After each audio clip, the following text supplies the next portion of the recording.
कायरा साहब, इसका मतलब यह है कि अगर अब पीटीआई संगजानी आना चाहे, 7th एवेन्यू आना चाहे इस्लामाबाद के, या पेशावर बोर्ड पे आना चाहे, तो उसको इजाजत है, यहां तक धरने करने की इजाजत है? हबीब साहब, आप भी बादशाहों वाली बात ही कर रहे हैं, मैं क्या कहूँ। एक सूरत हाल को अवॉइड करने के लिए कोशिश की गई। कानून तो यह है कि आप इस्लामाबाद में इस तरह धरने नहीं देंगे, आइंदा कोई जमात नहीं, हम भी नहीं देंगे, कोई और भी नहीं देगा। ये कानून है ना। अच्छा, अगर उस कानून को वायलेट करके कुछ लोग आ गए तो उनको कहा गया बाबा यहाँ रुक जाओ, सेकंड स्टेप पे रुक जाओ। ठीक। अब तो ये सूरत हाल नहीं हो सकती, अब तो ये टॉलरेंस लेवल खत्म हो गया। अच्छा। मैं बार बार कहता रहा, मैं रिकॉर्ड पे हूं इस बात पे, कई चैनल्स पे मैंने कहा था कि जब फोर्सेस के जवान जो होते हैं ये भी एक कबीले के मानिंद होते हैं, अगर इनके कुछ लोग जख्मी हो जाएं या शहीद हो जाएं तो ये भी कंट्रोल करने मुश्किल हो जाते हैं। आपने उनके लोगों को कत्ले आम कर दिया उनका, और इस तरह बेदर्दी के साथ आप रियासती कानून को सरेआम उल्टा रहे हैं और उसका मजाक उड़ा रहे हैं। लेकिन कायरा साहब, ये पीटीआई के लोग, पीटीआई का इस पे मुख्तलिफ मौकिफ है, तो एक मौकिफ हुकूमत का है और एक उनका है। वो कहते हैं कि ये हमने ऐसा नहीं किया। फरमाइए, आप फरमाइए क्या? जी, ये दो मुख्तलिफ मौकिफ है फिलहाल, क्योंकि दोनों मामलात की तफ्तीश नहीं हुई है अभी तक। फरमाइए ना, ताकि मैं उसके ऊपर बात कर सकूं। जी, उनका मौकिफ है कि हमने नहीं ऐसा कोई भी इकदाम उठाया, हमने फोर्सेस के लोगों को नहीं मारा। इसका मतलब यह है कि जो फुटेजेस मौजूद हैं वो उनकी नहीं है, आपके लोगों ने इसको सर्टिफाई किया, वो नहीं है। तो रेंजर्स के जवानों को किसने मारा? रेंजर्स ने खुद मार दिया।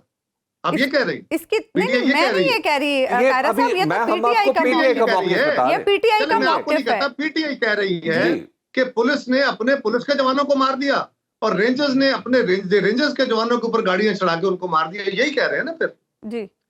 76 लोग आपके पुलिस के जख्मी हैं जो पड़े हुए हैं अस्पतालों में, कुछ अपने घरों में पड़े हुए हैं जख्मी, उनको जाके वेरीफाई कर लीजिए। कायरा साहब, ये जो हमारी सियासत में एक मुसलसल तनाव की कैफियत है, बल्कि मुहाजा राय की कैफियत है, क्या आप नहीं समझते कि जो 2024 का इलेक्शन है उसका भी कोई किरदार है, क्योंकि उसके मैंडेट पे शकूक व शुबहात का इजहार किया जाता है? हबीब साहब, ये फरमाइए कि 2015 में किसका मैंडेट चोरी हो गया था कि वो उस वक्त भी यही सूरत हाल थी, और फिर एक अदालती प्रोसेस भी हुआ, अदालत ने बाकायदा उसको खान साहब के कहने के मुताबिक उसका ऑडिट भी किया और कहा कि कोई हेरा फेरी नहीं हुई। जस्टिस नासरुल मुल्क साहब का आपको पता है ना, वो बेंच बना था। और उसके बाद उस इलेक्शन के अंदर, 2018 के इलेक्शन के अंदर क्या हुआ, मेरी बात कितने थे आपको पता है ना? प्री पोलिंग कैसे हुई थी आपको पता है ना? हमारे साथ क्या क्या तमाशे किए गए आपको पता है ना? उस वक्त सब ठीक था, वो इलेक्शन सारे शफाफ थे। क्या हमने भी यही रास्ते इख्तियार किए थे? जो डस्का का बाय इलेक्शन हुआ था उसमें क्या हुआ था? क्या हमने ये रास्ते इख्तियार किए थे कि हम इस्लामाबाद पे धरने दे देते? हमारे साथ क्या हुआ था 2013 में? तो क्या हमने आके धरने दे दिए? आप गवाह है ना कि 2002 में हमारी जमात मेजोरिटी में थी असेंबली के अंदर, हमारे 21 मेंबर्स को तोड़ के पेट्रियट बना के हमारे सामने बिठा के उनकी वफादारियां तब्दील कराई गई और एक एक वोट की अक्सरियत से जमाली साहब की गवर्नमेंट बनी। तो क्या हमने आके धावे बोल दिए थे? हमने बंदूकें उठा ली थी? कायरा साहब, हर सियासी जमात की हिकमत अमली मुख्तलिफ होती है ना। पीटीआई की अपनी हिकमत अमली है, पीपल्स पार्टी की अपनी हिकमत अमली थी।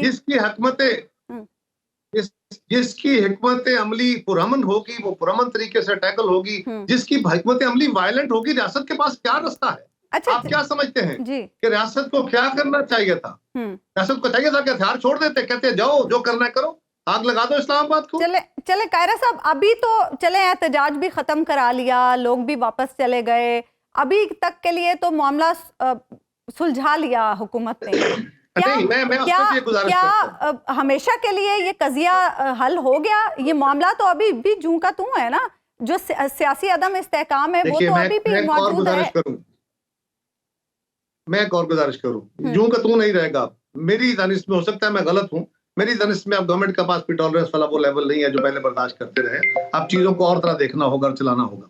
लेकिन एक और चीज देखिए जरा, कहा जा रहा है गंडापुर साहब, गंडापुर खैर बेएतबार बंदे हैं, उनका क्या कहें। बदकिस्मती ये है कि चीफ मिनिस्टर हैं, लेकिन उनके लिए मुझे ये लफ्ज इस्तेमाल करने पड़ रहे हैं कि उसके लफ्ज के एतबार नहीं किया जा सकता। अच्छा। और वो कह रहे थे कि मैं मर के निकलूंगा, मैं जनाजा कफन लेके जा रहा हूँ, और फिर हस्बे नवाज चले गए। सियासी कुछ बयानात बीबी भी कह रही तो थी होते वहां हैं से हमने ना वापस नहीं आना। सियासतदानों के।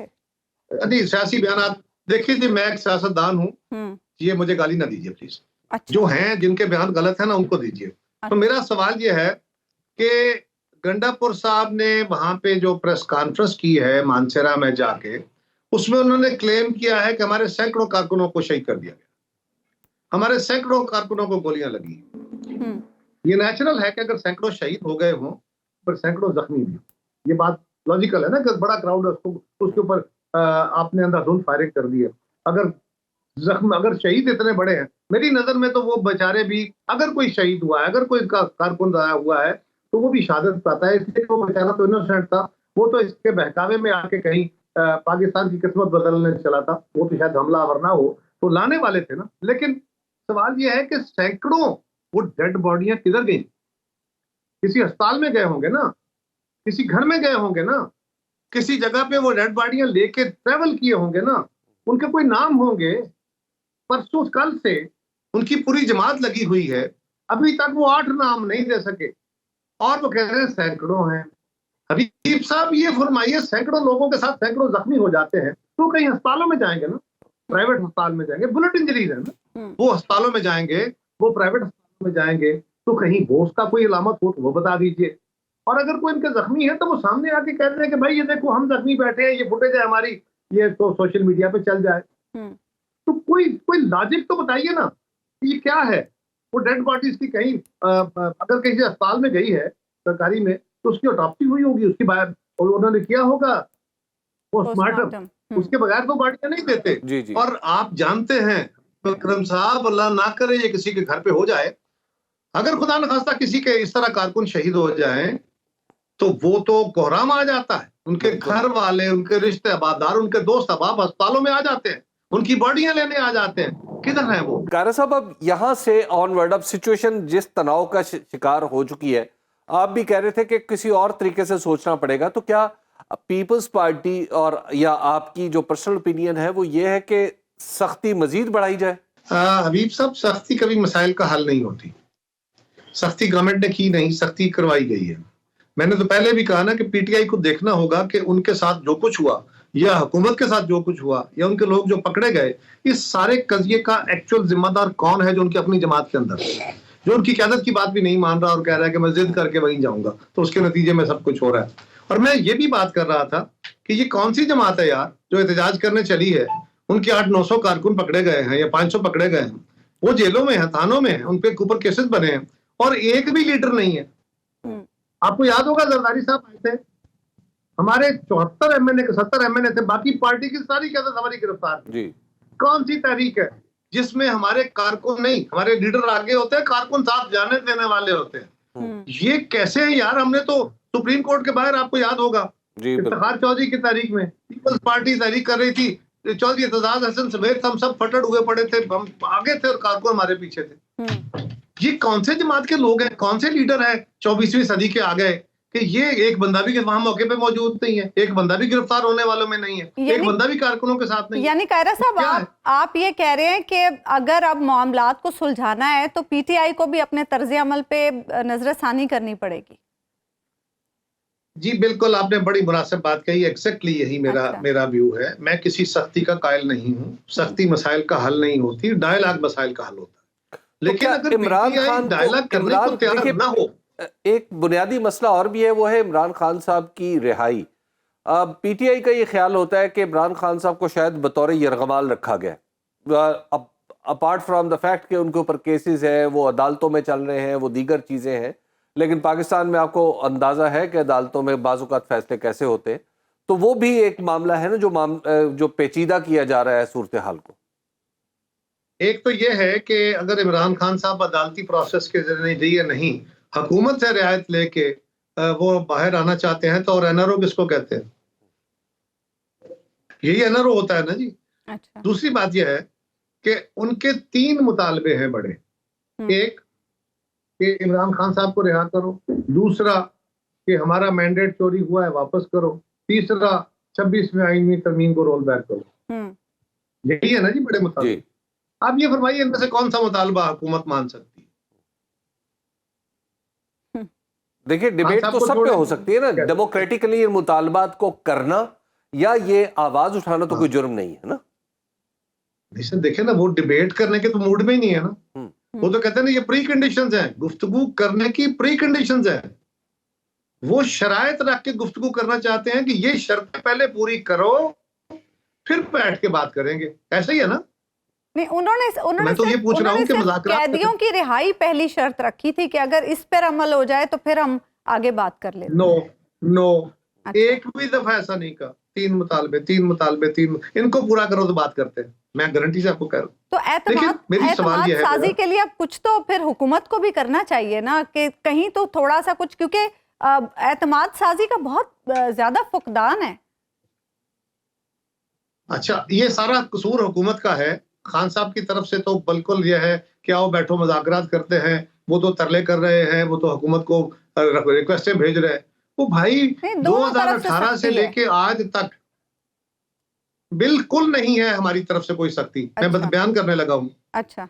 वो क्या है, 2018 से लेके जब से खान साहब की हुकूमत आई, day one Bilawal Bhutto Zardari assembly में खड़े होते हैं, पहली स्पीच करते हैं। वो कहते हैं इमरान खान हम अपने केसेस लड़ते रहेंगे, मुल्क बड़ा इस वक्त घिरा हुआ है मसाइल में, आओ मिल बैठ के मुल्क को आगे चलाते हैं, तुम चलाओ मुल्क, हम तुम्हारे साथ हैं। उसके जवाब में गालियां।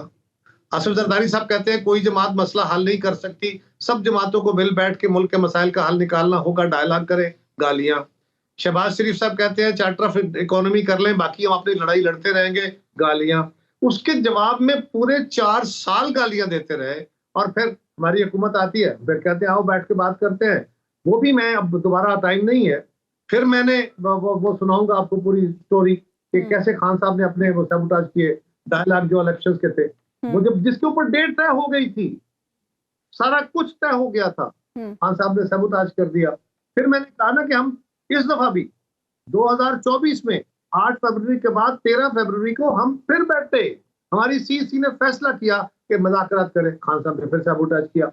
एक मौका, कोई एक जेस्चर इमरान खान का, एक जिसमें उन्होंने कहा हो कि मैं पॉलिटिकल कुव्वतों से बात करता हूं, मैं बैठ के बात करने को तैयार हूं। उनका कोई बंदा कहता है बात करने को तैयार हूं, तो महमूद खान अचकजई साहब को इमरान खान साहब देते हैं मैंडेट, फिर मैंडेट वापस ले लेते हैं। मौलाना फजलुर रहमान साहब को मैंडेट देते हैं, वापस ले लेते हैं। अपनी तहरीक चलाने चलते हैं, उनको पूछते भी नहीं है। तो मैं सवाल तो ये कर रहा हूं कि अब तो एक नया मसला खड़ा हो गया है कि खान साहब ने कहा संगजानी में जलसा कर लो और मुज़ाकरात करो, बुशरा बीबी ने कहा मैं नहीं मानती। अब पहले अपने बाकी लोगों की बात इमरान खान नहीं मानते थे, अब वो इमरान खान की बात बुशरा बीबी नहीं मानती, तो क्या करें, कैसे करें? बिल्कुल मुज़ाकरात करने, अच्छा, उसके अलावा कोई चारा नहीं। क्या पीपल्स पार्टी में ये सोच पाई जा रही है कि केपी में गवर्नर राज लगना चाहिए? देखिए, गवर्नर राज मेरी सोच या आपकी सोच या किसी और की सोच के तहत नहीं लगना। अच्छा, गवर्नर राज किसी खास हालात को टैकल करने के लिए, डील करने के लिए एक कानून है मुल्क का, और वो कोई अच्छा कानून नहीं है, लेकिन है कानून आइन के मुताबिक।